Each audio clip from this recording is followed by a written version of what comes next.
இஸ்லாமிய வரலாற்று தொடரான சகாபாக்களின் வாழ்வினிலை என்ற வாழ்வியல் தொடருடைய 62வது வாரத்திலும்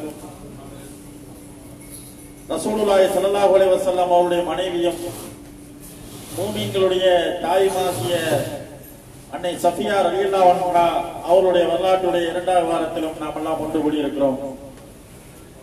எல்லாம் அல்ல அல்லாஹ் ஜல்லஷானஹு வ தஆலா நம்மை எந்த நோக்கத்திற்காக இங்கே ஒன்று கூட்டினானோ அந்த நோக்கங்கள் இனிதே நிறைவேறி இதனுடைய பயனை நிரப்பமாக பெற்று அல்லாஹ்விடத்தில் அளப்பரிய நன்மைகளை பெறக்கூடிய நல்ல மக்களாக உங்களையும் என்னையும் ஆக்கியல்வானாக என்று துஆ செய்தவனாக இந்த வார வகுப்பிற்குள் நான் வருகிறேன். அன்புக்குரிய சகோதரர்களே, அன்னை சஃபியா ரலியல்லாஹு அன்ஹா அவருடைய வாழ்க்கையில கடந்த வாரம் சில தகவல்களை நாம் பார்த்திருக்கிறோம். அதன் தொடர்ச்சியாக சஃபியா அவர்களுடைய வரலாற்றை நாம் பார்க்கும் போது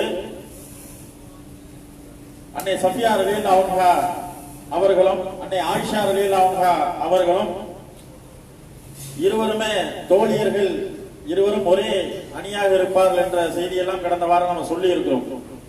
இருந்தாலும் கூட ஒரு கணவன் கீழ் வாழக்கூடிய வெவ்வேறு மனைவியர் என்ற அடிப்படையில் அவர்களுக்கு மத்தியில சில உரசல்கள் இருந்திருக்கின்றன என்ற செய்தியெல்லாம் நம்மால் பார்க்க முடிகிறது. அதில் நான் பார்க்கும் போது அன்னை சஃபியா ரலியல்லாஹு அன்ஹா அவர்கள் தோற்றத்திலே கொஞ்சம் உயரம் குறைவாக இருப்பார்கள், தோற்றத்திலே கொஞ்சம் குள்ளமாக இருப்பார்கள். இதை பற்றி அன்னை ஆயிஷா ரலியல்லாஹு அன்ஹா அவர்கள் சொல்றாங்க. என்ன சொல்றாங்கன்னா, நான் ரசூலுல்லாஹி ஸல்லல்லாஹு அலைஹி வஸல்லம் இடத்துல ஒரு தடவை நான் சொன்னேன். என்ன சொன்னேன் என்று சொன்னால், சஃபியாவுக்கு இருக்கக்கூடிய இந்த குறையே அவருக்கு போதுமானது. சஃபியாவுக்கு இருக்கக்கூடிய இந்த குறை இருக்கிறதே, அதாவது குள்ளமாக இருக்கிறாரு, இதுவே அவருக்கு போதுமானது என்று ஒரு மாதிரியாக, அதாவது ஒரு கேலி செய்யக்கூடிய வகையில அன்னை ஆயிஷா அவர்கள் சொல்றாங்க. சொன்ன உடனே ரசூலுல்லாஹி ஸல்லல்லாஹு அலைஹி வஸல்லம் அவர்கள் அன்னை ஆயிஷா அவர்களை கண்டிக்கிறார்கள். எப்படி கண்டிக்கிறான்னு சொன்னா, ஆயிஷாவே, உங்களுடைய நாவிலிருந்து, உங்களுடைய வாயிலிருந்து, உங்களுடைய நாவிலிருந்து எப்படிப்பட்ட ஒரு வார்த்தையை சொல்லிவிட்டீர்கள்? உங்களுடைய நாவிலிருந்து, உங்களுடைய வாயால் எப்படிப்பட்ட ஒரு வார்த்தையை நீங்கள் வெளிப்படுத்தி விட்டீர்கள்? நீங்கள் வெளிப்படுத்தி இந்த வார்த்தையை கடலிலே கரைத்தாலும் அது எப்படி மாறிவிடும் என்று சொன்னால், அதை முழுமையாக கடல் நீர் முழுவதையும் அசுத்தப்படுத்திவிடும் என்று ரசூலுல்லாஹி ஸல்லல்லாஹு அலைஹி வஸல்லம் கண்டித்தார் என்ற செய்தி நம்ம அபூதாவுது, அஹ்மத் என்ற கிரந்தங்கள்ல பார்க்கிறோம். அதாவது அன்னை ஆயிஷா அவர்கள் சொன்னது நம்முடைய பார்வையில சாதாரண சின்ன வார்த்தை தான். என்னது, குள்ளமா இருக்கிறாங்க அப்படின்றது எல்லாரும் சாதாரணமாக நாம இன்னைக்கு சொல்லிட்டு வரக்கூடிய சாதாரண வார்த்தை தான்.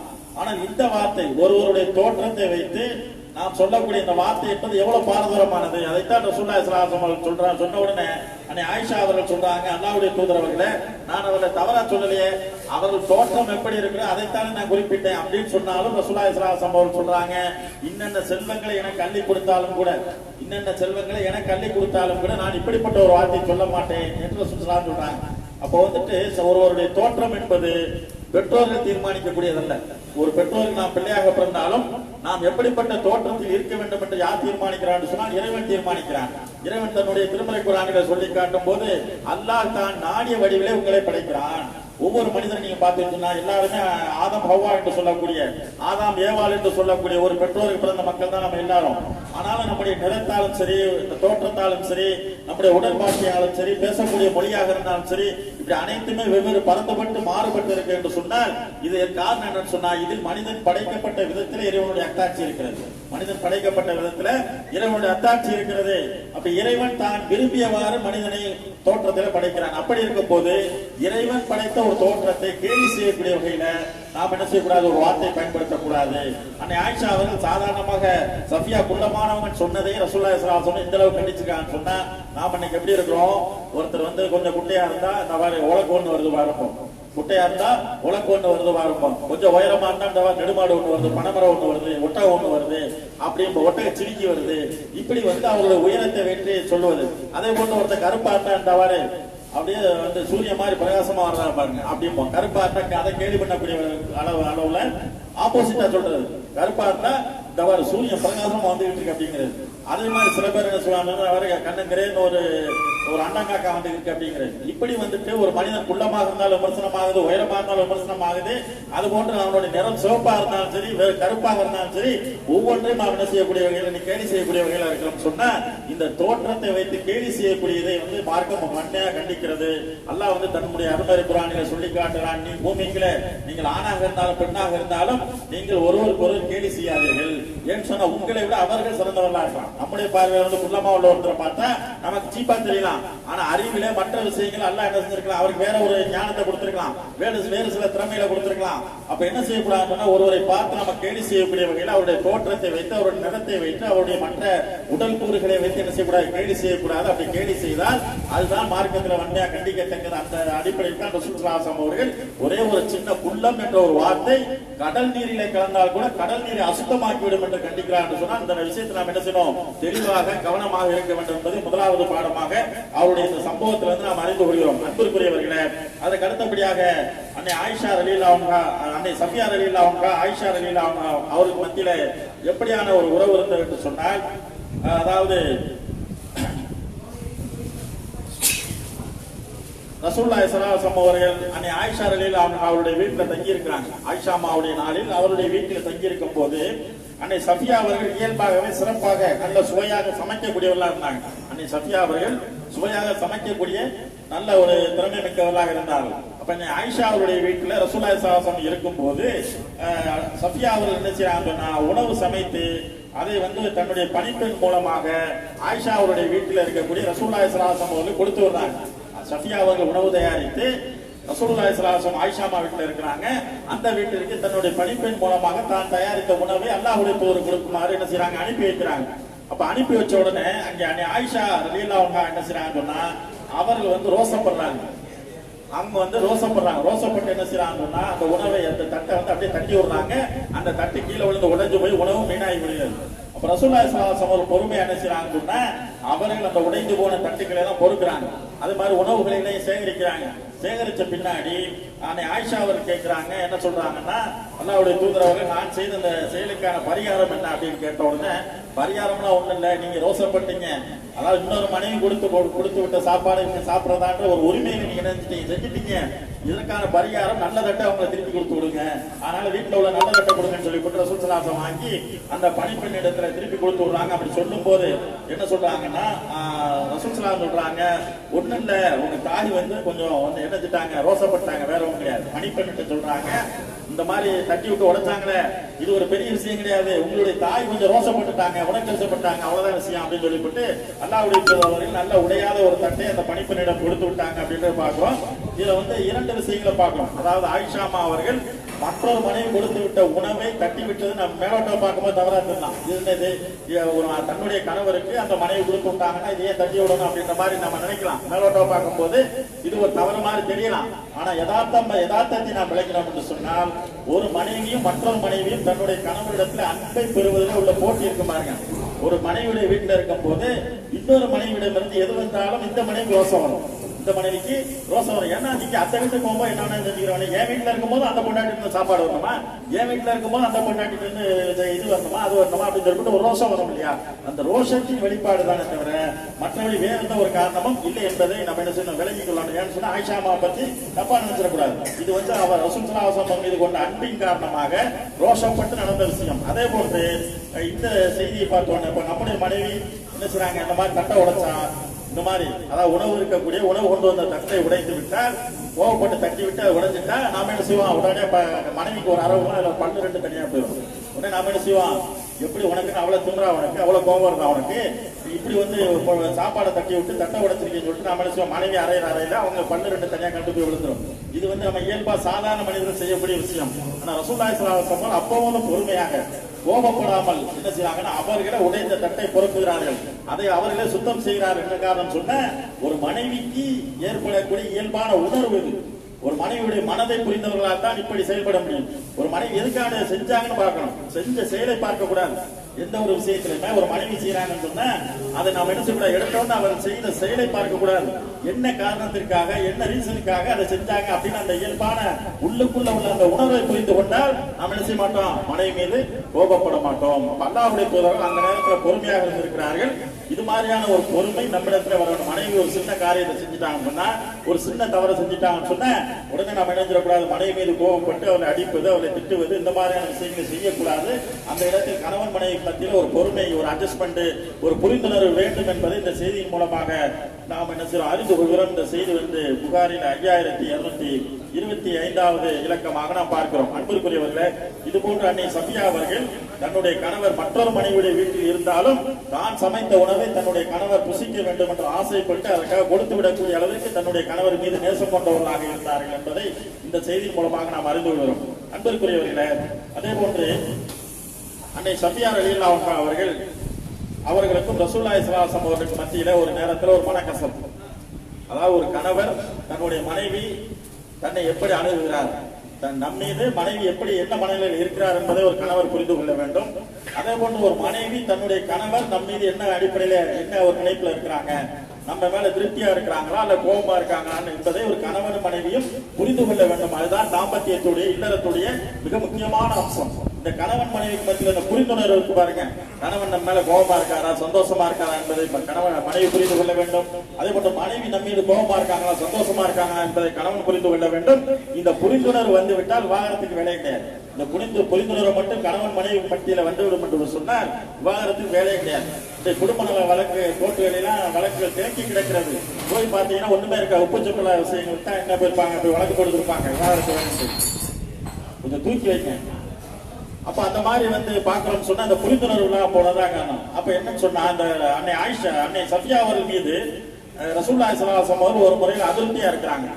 அப்ப அதிருப்தியா இருந்த உடனே அல்லாஹ்வுடைய தூதர் அவர்கள் தன் மீது அதிருப்தியா இருக்கிறாங்க என்பதை அவர்கள் சொல்லால் இல்லை பார்வையாளர் என்ன செய்யறாங்க, சஃபியா அவர்கள் உணர்ந்து கொள்றாங்க. இப்ப உணர்ந்து கொண்டு என்ன செய்யறாங்கன்னா, நாம் அல்லாஹ்வுடைய தூதரிடத்தில் சமரசமாக வேண்டும். நம்ம மீது அல்லாஹ்வுடைய தூதர் அவர்கள் அதிருப்தியா இருக்கிறாங்க, இந்த அதிருப்தியை போக்க வேண்டும் என்று சொன்னால் அதற்கு மாற்று வழி ஏதாவது செய்ய வேண்டும் என்று சொல்லி அன்னை சஃபியா அவர்கள் என்ன செய்யறாங்கன்னா, தனக்குரிய ஒரு நாளை என்ன செய்யறாங்க, ஆயிஷா அவர்களுக்கு ஒதுக்குறாங்க. தனக்குரிய ஒரு நாளை ஆயிஷா அவர்களுக்கு ஒதுக்கி என்ன சொல்றாங்க, ஆயிஷா மாட்ட ஒரு கோரிக்கை வைக்கிறாங்க. அல்லாஹ்வுடைய தூதர் அவர்கள் என் மீது கோபமாக இருப்பது போன்று தெரிகிறது, அதனால நான் எனக்குரிய ஒரு நாளை உனக்கு ஒதுக்கி தருகிறேன். உன்னிடத்தில் அல்லாஹ்வுடைய தூதர் வரும்போது நீங்கள் என்னை பற்றி நல்ல முறையில் எடுத்து கூறி என் மீது அல்லாஹ்வுடைய தூதருக்கு இருக்கக்கூடிய கோபத்தை குறைத்து என் மீது நல்லெண்ணத்தோடு மீண்டும் என்னை அணுக வேண்டும் என்ற அடிப்படையில் நீங்கள் சமாதானம் செய்ய வேண்டும் என்று சொல்லி அன்னை ஆயிஷா அவர்களிடத்துல சஃபியா அவர்கள் கோரிக்கை வைக்கிறாங்க. அந்த அடிப்படையில் தன்னுடைய ஒரு நாளை வந்து ஆயிஷா அவர்களுக்கு சஃபியா அவர்கள் ஒதுக்கி தர்றாங்க. அப்படி ஒரு நாள் பகல்ல வந்து அன்னை ஆயிஷா அவர்களிடத்துல ரசூலுல்லாஹி ஸல்லல்லாஹு அலைஹி வஸல்லம் வர்றாங்க. ஆயிஷா அவரிடத்துல ரசூலுல்லாஹி ஸல்லல்லாஹு அலைஹி வஸல்லம் வர்றாங்க. வந்து பேசிட்டு இருக்கும் போது அதுக்கப்புறம் வந்து அன்னை ஆயிஷா அவர்கள் தன்னை அலங்கரித்துக் கொள்றாங்க. தன்னை அலங்கரித்துக் கொண்டு அல்லாஹ்வுடைய தூதருடைய பக்கத்துல உட்காரும் போது அல்லாஹ்வுடைய தூதர் சொல்றாங்க, ஆயிஷாவே இன்னைக்கு உனக்குரிய நாள் கிடையாது. நாம் ஏற்கனவே சொல்லியிருக்கோம், ஒவ்வொரு மனைவிக்கும் ஒவ்வொரு நாளும் அல்லாஹ்வுடைய தூதரை ஒதுக்கி தந்திருப்பான்னு சொல்லியிருக்கோமா இல்லையா? அந்த அடிப்படையில் ரசூல் ஸல்லல்லாஹு அலைஹி வஸல்லம் கேட்கிறாங்க, ஆயிஷாவே இன்னைக்கு உனக்குரிய நாள் கிடையாது, இன்னைக்கு என்ன அலங்காரமா வந்து உட்கார்ந்துருக்கீங்களா அப்படின்னு கேட்ட உடனே அது அப்ப ஆயிஷாமா சொல்றாங்க, இது வந்து அல்லாஹ்வுடைய அருட்கொடை, இது வந்து அல்லாஹ்வுடைய அருட்கொடை. அல்லாஹ் தான் நாடியவர்களுக்கு இதை வழங்குவான். அல்லாஹ் தான் நாடியவர்களுக்கு, ஏன்னா அது அடிஷனலா கிடைக்கக்கூடிய ஒரு நாள் இல்லையா? அல்லாஹ்வுடைய தூதரோடு ஒரு நாள் கூடுதலாக வாழக்கூடிய பாக்கியம் என்பது யாருடைய அருட்கொடை? அல்லாஹ்வுடைய அருட்கொடை. அப்ப அல்லாஹ்வுடைய அருட்கொடை என்பது அல்லாஹ் தான் நாடியவர்களுக்கு வழங்குவான் என்று சொல்லி அன்னை ஆயிஷா அவர்கள் சொல்றாங்க. சொல்லிட்டு அதுக்கப்புறம் அந்த நாள் அன்னை சஃபியா எனக்காக ஒதுக்கி தந்தார்கள். ஏன் தெரியுமா? நீங்கள் சஃபியா அவர்கள் மீது ஒரு அதிருப்தியில் இருப்பதாக எனக்கு சொன்னார்கள். நீங்கள் சஃபியா மீது கோபமாக இருப்பதாகவும் அந்த கோபத்தை நீங்கள் சாந்தப்படுத்த வேண்டும், உங்களை சாந்தப்படுத்த வேண்டும் என்பதற்காக என்னிடத்தில் கோரிக்கை வைத்தார்கள் என்று அன்னை ஆயிஷா அவர்கள் சொல்றாங்க. சொன்ன பின்னாடி அல்லாஹ்வுடைய தூதர் சொல்றாங்க, நான் வந்து சமாதானமாகிவிட்டேன், நான் சஃபியா மீது கொண்ட அதிருப்தியை நான் மறந்து விட்டேன், சஃபியா மீது கொண்ட கோபத்தை நான் மறந்து விட்டேன், நான் சஃபியா மீது சமாதானமாகிவிட்டேன்.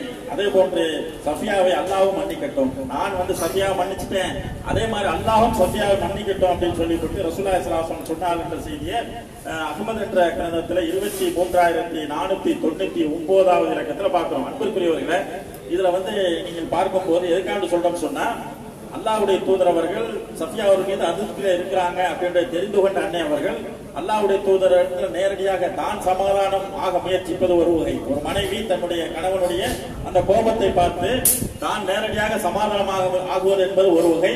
தன்னால் நேரடியாக சமாதானம் ஆக முடியாது என்று சொன்னால் தன்னுடைய கணவருக்கு யார் மூலமாக சமாதானத்தை ஏற்படுத்தினால் அந்த சமாதானம் ஏற்படுமோ அப்படிப்பட்ட ஒருவரை அணுகி சமாதானத்தை மேற்கொள்ள வேண்டும். அதைத்தான் சஃபியா ரலியல்லாஹு அன்ஹா அவர்கள் அன்னை ஆயிஷா அவர்கள் மூலமாக தன்னுடைய கணவரிடத்தில் சமாதானத்தை மேற்கொண்டார்கள். இன்றைக்கு என்ன நிலைமை? மனைவி கணவர் மீது கோபம் கொண்டாலும் சரி, கணவர் மனைவி மீது கோபம் கொண்டாலும் சரி, எப்படி இருக்கிறார் என்று சொன்னால் தானாக வழி வந்து காலில் விழுந்தா விழட்டும், இல்லைன்னா நமக்கு அப்படின்ற மாதிரி ஒருத்தருக்கு ஒருத்தர் பிரிந்து போகக்கூடிய செய்தியை பார்க்கிறோம். ஆனால் இப்படி இருக்கக்கூடாது. மனைவியாகட்டும் கணவனாகட்டும் நேரடியாக சமரசம் ஆகிவிட வேண்டும். இருவரும் ஒருவருக்கு விட்டுக் கொடுத்து புரிந்துணர்வோடு என்ன செய்யணும்? சமரசம் ஆகிவிட வேண்டும். அப்படி இருவரும் நேரடியாக சமரசமாக வாய்ப்பில்லை என்று சொன்னால் இருவரும் யார் மீது மதிப்பு வைத்திருக்கிறார்களோ, யார் சொன்னால் இருவரும் சமாதானமாகுவார்கள் அப்படிப்பட்டவர்களை அணுகி அந்த சமாதானத்தை மேற்கொள்ள வேண்டும். தவிர இந்த சிறிய கோபத்தின் காரணமாக தாபத்தின் காரணமாக என்ன செய்யக்கூடாது? கணவன் மனைவியும் பிரிந்து கொள்ளக்கூடாது, பிரிந்துவிடக் கூடாது என்பதை அன்னை சஃபியா ரலியல்லாஹு அன்ஹா அவருடைய இந்த அணுகுமுறையின் மூலமாக நாம் பார்க்கிறோம். அன்பிற்குரியவர்களே, அதே போன்று அன்னை சஃபியா ரலியல்லாஹு அன்ஹா அவருடைய வாழ்க்கையை நாம் எடுத்து பார்க்கும் போது ரசூலுல்லாஹி ஸல்லல்லாஹு அலைஹி வஸல்லம் அவர்கள் இஹ்திகாப் இருப்பாங்க. இஹ்திகாப் என்று சொன்னால் என்னது? யாருக்கா தெரியுமா? இஹ்திகாப் என்றால் என்னது சொல்லுங்க. அதான் பள்ளியில் தங்குவது, அது பேர் தான் இஹ்திகாப். அதாவது ரமலானுடைய கடைசி 10 நாள்ல ரசூல் ஸல்லல்லாஹு அலைஹி வஸல்லம் இருந்திருக்காங்க. அந்த மாதிரிலாம் செய்திகள் நிறைய இருக்கு. அந்த மாதிரி ரசூல் ஸல்லல்லாஹு அலைஹி வஸல்லம் அவர்கள் பள்ளியில் தங்கக்கூடிய அந்த இஹ்திகாப் என்று சொல்லக்கூடிய அந்த மாதிரி தங்கி இருக்கக்கூடிய காலத்துல அன்னை சஃபியா அவர்கள், சஃபியா ரலியல்லாஹு அன்ஹா அவர்கள் என்ன செய்வாங்கன்னா தன்னுடைய கணவரை சந்திப்பதற்காண்டி வருவாங்க. ரசூல் ஸல்லல்லாஹு அலைஹி வஸல்லம் அவர்களை சந்திப்பதற்காக இரவு நேரத்துல வருவாங்க. அப்படி ஒரு நாள் வந்து ரசூல் ஸல்லல்லாஹு அலைஹி வஸல்லம் அவர்களும் அன்னை சஃபியா அவர்களும் பேசிக்கிட்டு இருக்காங்க. பேசிக்கொண்டிருக்கும் போது இரண்டு அன்சாரி தோழர்கள் என்ன செய்யறாங்கன்னா அல்லாஹ்வுடைய தூதரும் அன்னை சஃபியா அவர்களும் பேசிக் கொண்டிருப்பதை பார்த்து அவர்கள் சலாம் சொல்லிவிட்டு வேகமாக சென்றாங்க. வேகமாக ரெண்டு பேரும் பேசிக்கிறதை பார்த்துட்டு சலாம் சொல்லிட்டு வேகமா போறாங்க. போகும்போது ரசூலுல்லாஹி ஸல்லல்லாஹு அலைஹி வஸல்லம் அவர்கள் கூப்பிடுறாங்க. யார? அந்த இரண்டு தோழர்களையும் அழைக்கிறார்கள். அழைத்து விட்டு என்ன சொல்றாங்கன்னா, கொஞ்சம் நில்லுங்க, என்னோட பேசிக் கொண்டிருப்ப யார் தெரியுமா? என்னுடைய மனைவி சஃபியா. ரசூல் ஸல்லல்லாஹு அலைஹி வஸல்லம் அவர்கள் என்ன கூப்பிட்டு ரெண்டு பேரையும் கூப்பிட்டு என்ன சொல்றாங்கன்னா, கொஞ்சம் நில்லுங்கன்னு சொல்லிட்டு என்னோட பேசிக் கொண்டிருப்பது என்னுடைய மனைவி சஃபியா அப்படின்னு சொல்றாங்க.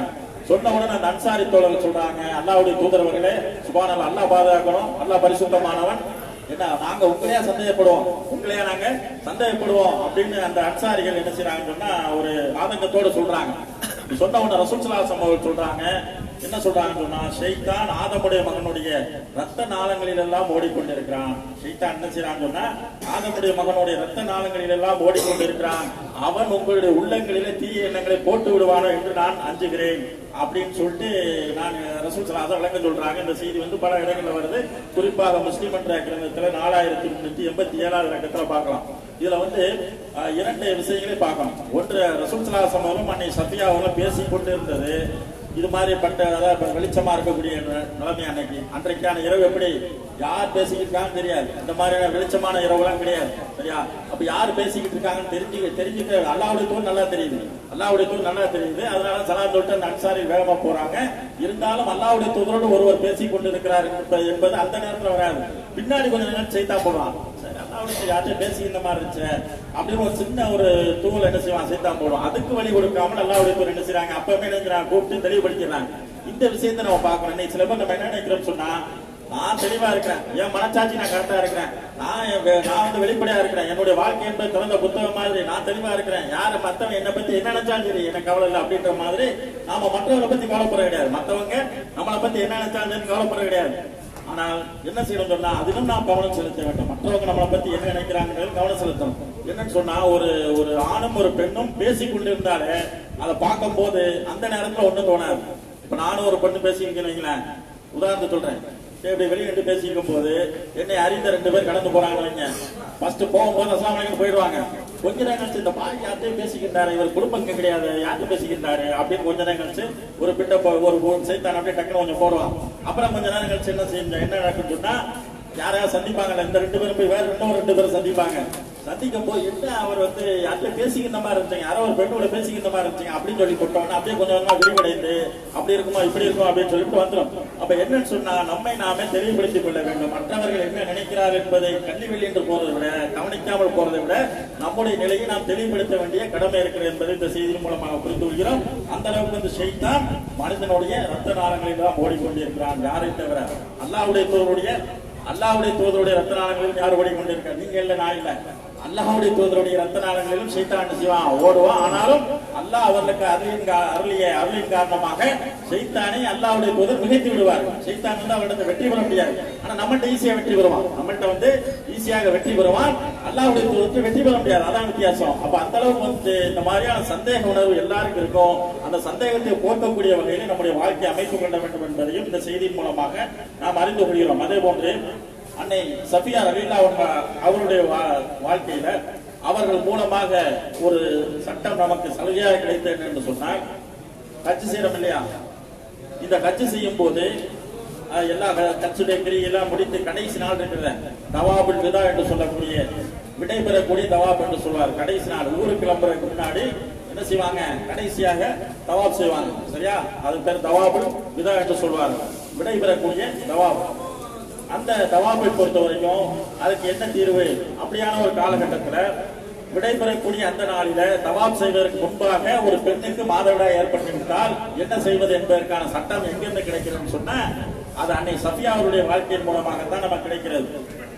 ரசூலுல்லாஹி ஸல்லல்லாஹு அலைஹி வஸல்லம் அவர்கள் தம்முடைய மனைவியர் சகிதமாக ஹஜ்ஜுக்கு போனாங்க இல்லையா, அப்படி ஹஜ்ஜுக்கு போயிட்டு ஹஜ்ஜுடைய கிரியையெல்லாம் முடித்து விட்டு என்ன செய்யறாங்கன்னு சொன்னா, மதீனாவுக்கு திரும்புவதற்கு ஆயத்தமாகக்கூடிய நாள், மதீனாவிற்கு திரும்புவதற்கு ஆயத்தமாகக்கூடிய அந்த நாளில் அன்னை சஃபியா ரலியல்லாஹு அன்ஹா அவர்கள் தன்னுடைய கூடாரத்துடைய வாசல்ல உட்கார்ந்துட்டு அழுது கொண்டிருக்கிறார்கள். அன்னை சஃபியா அவர்கள் தன்னுடைய கூடார வாசல் அழுது கொண்டிருக்கிறார்கள். அப்ப ரசூலுல்லாஹி ஸல்லல்லாஹு அலைஹி வஸல்லம் அவர்கள் கேட்கிறாங்க, என்ன உனக்கு மாதவிடாய் ஏற்பட்டு விட்டதா, உனக்கு மாதவிடாய் ஏற்பட்டு விட்டதா அப்படின்னு கேட்டுட்டு என்ன சொல்றாங்கன்னா, செல்லமா சில வார்த்தையில பயன்படுத்துறாங்க. அல்லாஹ் வந்து உன்னுடைய கழுத்தை அறுக்கட்டும், அல்லாஹ் வந்து உன்னுடைய கழுத்தை அறுக்கட்டும், அது மாதிரி உனக்கு தொண்டை வலி வரட்டும், இது மாதிரி செல்லமா திட்டக்கூடிய வார்த்தை, சபிக்கிறே கிடையாது. அன்னைக்கு உள்ள வார்த்தை இது. சாதாரணமா வந்து உன்னுடைய மூக்கு மண்ணை கவட்டும் அப்படின்னு கடைசி நிறைய பார்த்திருப்பீங்க. உன்னுடைய மூக்கு மண்ணை கவட்டும், உன்னுடைய கரம் மண்படி எட்டும் அப்படின்லாம் இருக்கும். இதெல்லாம் வந்து செல்லமா சொல்லக்கூடிய வார்த்தை தவிர சபிக்கக்கூடிய வார்த்தை இல்லை.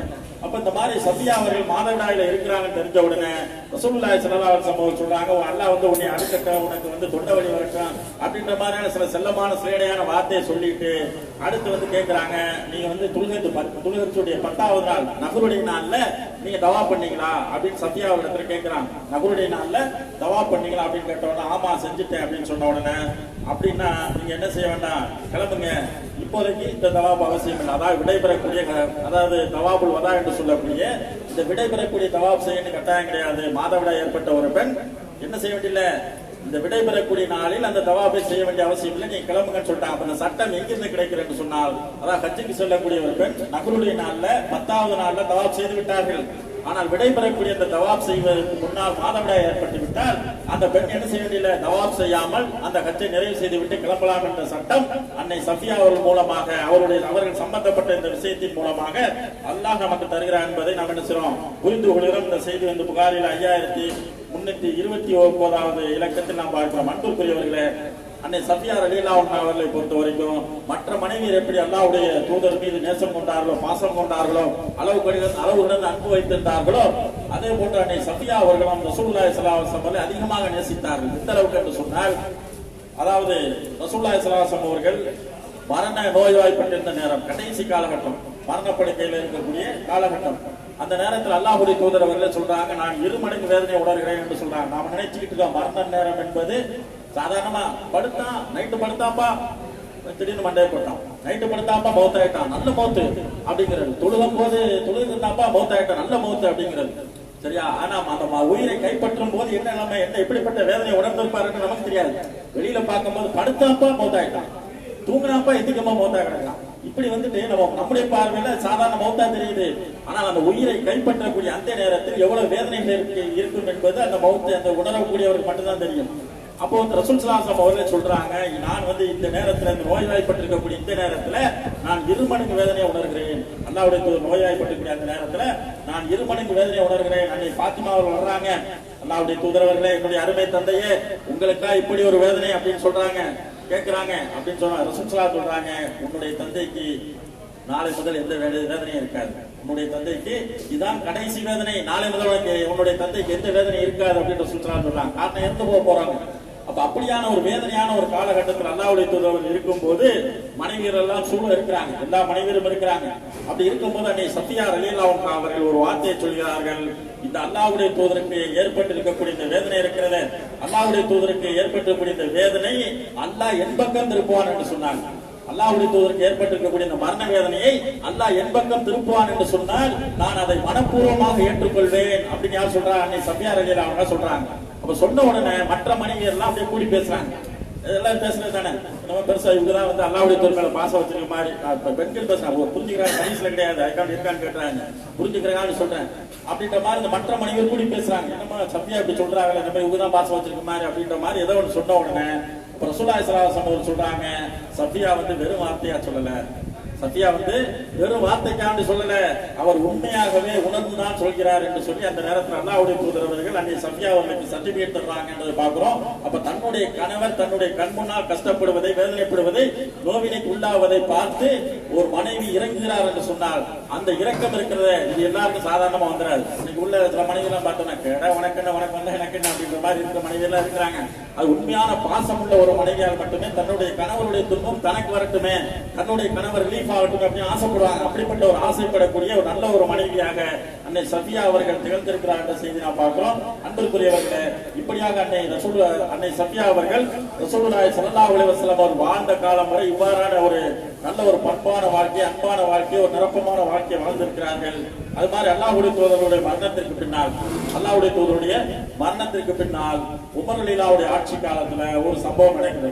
உமர் ரலியல்லாஹுடைய ஆட்சி காலத்துல ஒரு சம்பவம் நடக்குது. என்னன்னு சொன்னா, அன்னை அவர்கள் ஏற்கனவே யூதராக இருந்தவர்கள். ஏற்கனவே நம்ம சொல்லியிருக்கோம், ரசூல் ஸல்லல்லாஹு அலைஹி வஸல்லம் திருமணம் செய்வதற்கு முன்பாக எப்படி இருந்தாங்க? யூத பெண்மணியாகத்தான் இருந்தாங்க.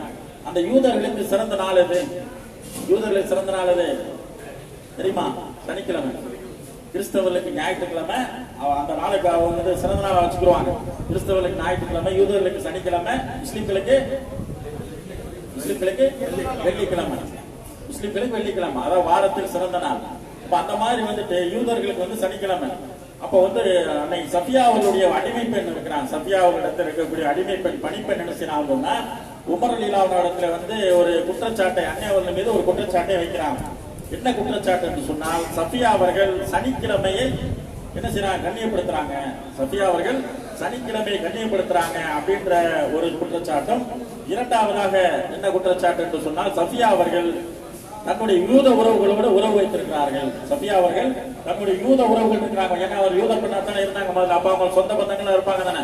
ஒரு புரிஞ்சுக்கிறாங்கன்னு சொல்றாங்க. ஒரு இந்து முஸ்லிமா மாறிட்டா, அந்த உறவுகள் இல்லைன்னு போயிருமா? அந்த உறவுகள் பெரியப்பா, சின்னப்பா, அத்தை, எல்லா உறவும் அப்படியே தானே இருக்கும். அப்ப இந்த உறவுகள் விஷயத்துல என்ன செய்யறது அப்படின்ற சட்டமும் இதுல கிடைக்குது. அப்போ என்ன சொல்ற அந்த பெண்மணி என்ன சொல்றாங்கன்னா, ஒரு விஷயம் சனிக்கிழமையை கண்ணியப்படுத்துகிறார். இரண்டாவது விஷயம் என்னன்னு சொன்னா, தன்னுடைய பழைய உறவு யூத உறவுகளோடு இவர் உறவு பாராட்டுகிறார் என்ற இரண்டு குற்றச்சாட்டை அன்னை சஃபியா அவருடைய அடிமைப்பெண் வந்து கலீஃபா உமர் ரலியல்லாஹு வந்து சொல்றாங்க. அப்ப சொன்ன உடனே உமர் ரலியல்லாஹு அவர்கள் ஆள் அனுப்பி என்ன செய்யறாங்க? அன்னை சஃபியா இடத்துல விளக்கம் கேட்கிறாங்க. உமர் ரலியல்லாஹு அவர்கள் அன்னை இடத்துல ஆள் அனுப்பி வந்து விளக்கம் கேட்கிறாங்க. இந்த மாதிரியான ஒரு குற்றச்சாட்டு வந்திருக்குது, அன்னை அவர்கள் என்ன பதில் சொல்றீங்க அப்படின்னு விளக்கம் கேட்கும் போது அன்னை அவர்கள் என்ன சொல்றாங்கன்னு சொன்னா, அதாவது அல்லாஹ் வந்து வெள்ளிக்கிழமையை கொடுத்த பின்னால், அல்லாஹ் எனக்கு வெள்ளிக்கிழமையை கொடுத்த பின்னால் நான் ஒருபோதும் சனிக்கிழமையை கண்ணியப்படுத்தினது இல்லை. அதாவது நான் இஸ்லாத்துக்கு வந்த பின்னால், அதாவது யூதரா இருக்கும் போது சனிக்கிழமை, ஆனா இஸ்லாத்துக்கு வந்த பின்னாடி என்னது? வெள்ளிக்கிழமை தான். அப்ப அல்லாஹ் வந்து எனக்கு வெள்ளிக்கிழமை கொடுத்த பின்னால் என்றால் என்ன அர்த்தம்? நான் இஸ்லாத்துக்கு வந்த பின்னால் நான் வெள்ளிக்கிழமை தவிர மற்ற எந்த நாளையும் கண்ணியப்படுத்துவதில்லை, சனிக்கிழமை நான் கண்ணியப்படுத்துறதுல பொய்யான குற்றச்சாட்டு அண்ணே சொல்றாங்க. இரண்டாவது குற்றச்சாட்டுக்கு என்ன பதில் சொல்றாங்க? யூத உறவுகளோடு நீங்க உறவு பாராட்டுறீங்களாமே அப்படின்னு கேட்டு என்ன சொல்றாங்கன்னா, அந்த மாதிரி வந்து உறவு பாராட்டக்கூடாது என்பதற்கு மார்க்கத்தில் தடை இல்லையே. ஒரு யூதர், அதாவது முந்திய மதத்தை சேர்ந்த உறவுகளோடு தான் இன்னைக்கு இஸ்லாத்துக்கு வந்துட்டாலும் முந்திய மதத்துடைய உறவுகளோடு உறவு பாராட்டக்கூடாது என்பதற்கு இஸ்லாத்துல எந்த தடையும் கிடையாது. அல்லாஹ்வுடைய தூதர்கள் எந்த தடையும் விதிக்கலையே அப்படின்றத வந்து அன்னை அவர்கள் விளக்கமா சொல்றாங்க. அதை உமர் ரலியல்லாஹு அவங்க ஏற்றுக்கொள்றாங்க. ஒருவர் இஸ்லாத்தை தழுவிவிட்டால் அவருடைய முந்தைய உறவுகளை என்ன செய்ய வேண்டியதில்லை, துண்டிக்க வேண்டியதில்லை. இன்னும் தெளிவாக சொல்வதாக இருந்தால், அஸ்மா ரலியல்லாஹு அவருடைய தாய் இருக்காங்க பாருங்க, அஸ்மா ரலியல்லாஹுடைய தாய் வந்து முஷ்ரிக்கா தான், இணை வைப்பாளராக தான் இருந்தாங்க. அப்படி இணை வைப்பாளராக இருக்கும்போது மதீனாவில் இருக்கக்கூடிய தன்னுடைய மகள் அஸ்மா அவர்களை பார்க்க அந்த தாய் வர்றாங்க. வந்த உடனே அஸ்மா ரலியல்லாஹு அவர்கள் வந்து ரசூலுல்லாஹி ஸல்லல்லாஹு அலைஹி வஸல்லம் வந்து விளக்கம் கேட்கிறாங்க, அல்லாஹ்வுடைய தூதர் அவர்களே, என்னுடைய தாய் வந்து இணை வைப்பாளராக முஷ்ரிக்கா இருக்கிறாங்க, நான் என்னை சந்திக்க வந்திருக்கிறாங்க, என்னோட நான் வந்து அவங்களோட இணக்கமா இருக்கலாமா, அவனுக்கு பணிவிடைகள் செய்யலாமா அப்படின்னு கேட்கும் போது ரசூலுல்லாஹி ஸல்லல்லாஹு அலைஹி வஸல்லம் அவர்கள் உன்னுடைய தாயோட உறவை பேணிக்கொள் என்று சொன்னார்கள். தவிர இல்ல உன்னுடைய தாய் வந்து முஷ்ரிக்கி, அதனால நீ வந்து என்ன செய்யும், அவங்களோட உறவு பேணக்கூடாது அப்படின்னு வெட்டி விடல.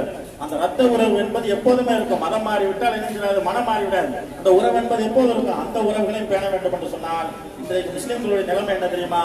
யாரெல்லாம் தர்காவுக்கு போறா பெற்றோர்கள் இருக்கிறாங்களோ, இன்னைக்கு வந்து நவீனவாதிகள் என்ன பண்றாங்கன்னு சொன்னா, தர்காவுக்கு போற பெற்றோர்லாம் உங்களோட எங்களுக்கு உறவு இல்லை, ஏன்னு சொன்னா எங்களுக்கு வந்து கொள்கை உறவை விட குருதி உறவு தான் முக்கியம், குருதி உறவை விட கொள்கை உறவு தான் முக்கியம், மாற்றி சொல்றேன் இல்ல, குருதி உறவை விட கொள்கை உறவு தான் முக்கியம் அப்படின்னு சொல்லி போட்டு நீ பெற்றெடுத்த பெற்றோர்கள் தர்காவுக்கு சென்றால் அவரை அப்படியே ஒதுக்கி வைக்கக்கூடியவர்களை பார்க்காம இது வந்து மிகப்பெரிய தவறு. அல்லாஹ்வுடைய தூதர் ஒருபோதும் அப்படி சொன்னதில்லை.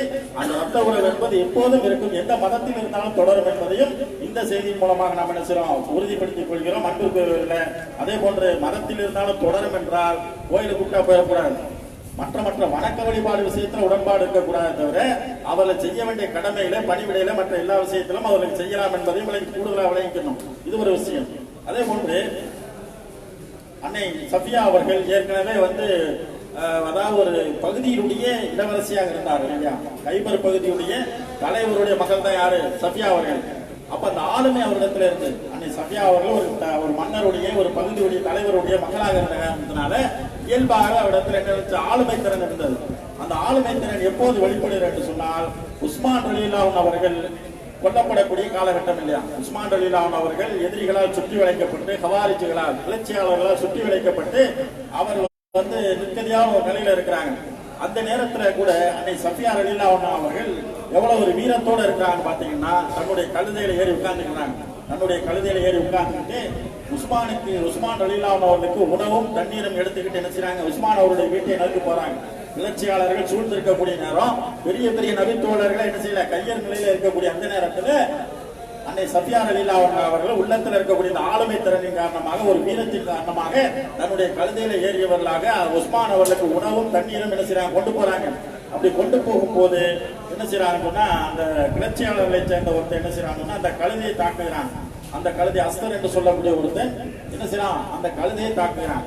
அப்படி இருந்தாலும் அன்னை அவர்கள் அதையும் தாண்டி என்ன செஞ்சாங்கன்னு சொன்னா, உஸ்மான் அவர்களுடைய வீட்டிற்குள் புகுந்து உஸ்மான் அவர்களுக்கு உணவும் நீரும் புகட்டினார்கள் என்ற செய்தியெல்லாம் நான் பார்க்கிறோம்னு சொன்னா, அந்த அளவுக்கு வந்துட்டு அவருடைய ஆளுமை திறன், பழைய வீரம் எப்போதும் இருந்திருக்கிறது, கடைசி வரை இருந்திருக்கிற என்ற செய்தியெல்லாம் அன்னை சஃபியா அவருடைய வரலாற்றுல நான் பார்க்கிறோம். அன்புக்குரியவர்களே, இப்படியாக சிறப்புமிக்க அன்னை சஃபியா அவர்கள் எப்போது மரணிக்கிறார் என்று சொன்னால், அதாவது முஆவியா ரலியல்லாஹுடைய ஆட்சி காலம், 4 கலீஃபாக்களுடைய ஆட்சிக்கெல்லாம் முடிந்து முஆவியா ரலியல்லாஹுடைய ஆட்சி காலத்துல, அதாவது ஹிஜ்ரி 52 அல்லது 50 இரண்டு விதமாக இருக்கிறது. ஹிஜ்ரி 50 அல்லது 52ல அன்னை சஃபியா ரலியல்லாஹு அவர்கள் மரணிக்கிறார்கள்.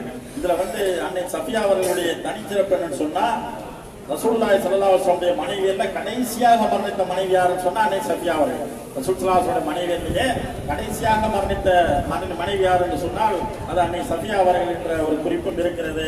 இந்த அன்னை சஃபியா அவர்கள் மரணித்த உடனே இந்த செய்தி இப்னு அப்பாஸ் ரலியல்லாஹு அவர்கள் சொல்லப்பட்ட உடனே, இப்னு அப்பாஸ் ரலியல்லாஹு அவர்கள் சொல்லப்படுகிற அன்னை சஃபியா அவர்கள் மரணித்து விட்டார்கள் அப்படின்னு சொல்லப்பட்ட உடனே இப்னு அப்பாஸ் ரலியல்லாஹு அவர்கள் சஜ்தாவிலே விழுகிறார்கள். இப்னு அப்பாஸ் அவர்கள் சஜ்தாவிலே விழுகிறார்கள். அப்படி சஜ்தாவிலே விழுந்து அல்லாஹ்விடத்தில் துஆ செய்கிறார்கள். அப்போது அவரிடத்தில் வினவப்படுகிற கேட்கப்படுகிறது, இப்னு அப்பாஸ் அவர்களே, என்ன நீங்கள் மரண செய்தி கேள்விப்பட்டவுடனே சஜ்தாவிலே விழுகிறீர்களே, இதுவரைக்கும் செய்யாத ஒரு காரியமாக தெரிகிறது அப்படின்னு கேட்ட உடனே இப்னு அப்பாஸ் அவர்கள் சொல்றாங்க, மூமின்களுடைய அதாவது அல்லாஹ்வுடைய அத்தாட்சியை பார்க்கும் போது, அல்லாஹ்வுடைய அத்தாட்சியை நாம் பார்க்கும் போது சஜ்தாவில் விழ வேண்டும் அல்லவா, அல்லாஹ்வுடைய அத்தாட்சியை நாம் பார்க்கிறோம் என்று சொன்னால், அதை நாம் விளங்கினோம் என்று சொன்னால் அதை வந்து சஜ்தாவில் விழ வேண்டும் அல்லவா, அல்லாஹ்வை கண்ணியப்படுத்த வேண்டும் அல்லவா. அதாவது நாம் மூமின்கள், அதாவது நாம் வாழக்கூடிய காலத்திலே நம்முடைய கண் முன்னால் மூமின்களுடைய தாய் மரணிப்பதை விட வேற என்ன அத்தாட்சி வேண்டும்? நம்முடைய காலத்திலே, நாம் வாழக்கூடிய காலத்திலே நம்முடைய கண் முன்னாடியே மூமின்களுடைய தாய் மரணிப்பதை விட வேறு என்ன அத்தாட்சி, அல்லாஹ்வுடைய அத்தாட்சி வேண்டும்? ஏன்னு சொன்னா கடைசி தாயும் அல்லாஹ்வுடைய தூதருடைய மனைவியர்ல கடைசியாக மரணித்த யாரு? அன்னை சஃபியா அவர்கள். அப்ப நம்மிடத்துல இன்றைக்கு அன்னை எந்த தாயும் நம்மிடத்துல இல்லை என்று சொன்னால் அல்லாஹ்வுடைய தூதருடைய அத்தனை மனைவியரும் நம்முடைய தாய்மார்கள் அனைவரும் ஒன்று சேர மரணிப்பது அல்லாஹ்வுடைய மிகப்பெரிய அத்தாட்சி அல்லவா? இப்படிப்பட்ட அத்தாட்சியின் காரணமாகவே நான் சஜ்ஜாவில் விழுகிறேன் என்று சொல்லி இப்னு அப்பாஸ் ரலியல்லாஹு அன்ஹு சொன்னார் என்று செய்ய பார்க்கிறோம். இப்படியாக அன்னை அவர்கள் மரணத்திற்கு பின்னால் ஜன்னத்துல் பக்கி என்று சொல்லக்கூடிய பொது மையவாடியில் அவர்கள் அடக்கம் செய்யப்பட்டார்கள். இன்னா லில்லாஹி வ இன்னா இலைஹி ராஜிஊன். இப்படி சஃபியா ரலியல்லாஹு அன்ஹுடைய வரலாறுல நடந்த வாரம் அவருடைய முற்பகுதியும் இந்த வாரம் அவருடைய பிற்பகுதியும் சொல்லி இருக்கிறோம். இதில் இன்றைக்கு சலசலப்பா இருந்த காரணத்தினாலே அடுத்த ஒரு நிகழ்ச்சி இருக்கின்ற காரணத்தினாலையும் ரொம்ப எந்த அளவு கவனிச்சிக்க தெரியல. இன்ஷா அல்லாஹ் சந்தேகங்கள் இருந்தால் நாம் அடுத்த வாரம் தெளிவுபடுத்துவோம் என்று கூறிக்கொண்டு எல்லாம் அல்லாஹ் ஜல்ல ஷானஹு தஆலா பேசி என்னையும் கேட்ட உங்களையும் அன்னை சஃபியா ரலியல்லாஹு அன்ஹா அவர்களை போன்று, அதாவது ஒரு யூத மதத்திலே பிறந்து யூத பெண்ணாக வாழ்ந்து அந்த யூதத்திலிருந்து வெளியே வந்து அல்லாஹ்வுடைய மார்க்கத்தில் சங்கமித்து இன்றைக்கு ஒட்டுமொத்த உலக முஸ்லிம்களின் தாயாக மரணிக்கக்கூடிய மிகப்பெரிய பாக்கியத்தை பெற்ற ஒட்டுமொத்த உலக முஸ்லிம்களின் தாயாக மரணிக்கக்கூடிய பாக்கியத்தை பெற்ற சஃபியா ரலியல்லாஹு அன்ஹா அவர்களை அல்லாஹ் பொருந்திக் கொள்வான் என்று கூறிக்கொண்டவனாக இந்த வார வகுப்பிற்கு திரையிடுகிறேன். வாக்குத்தவான அல்ஹம்துலில்லாஹி ரப்பில் ஆலமீன். அஸ்ஸலாமு அலைக்கும் வரஹ்மத்துல்லாஹி வபரகாத்துஹு.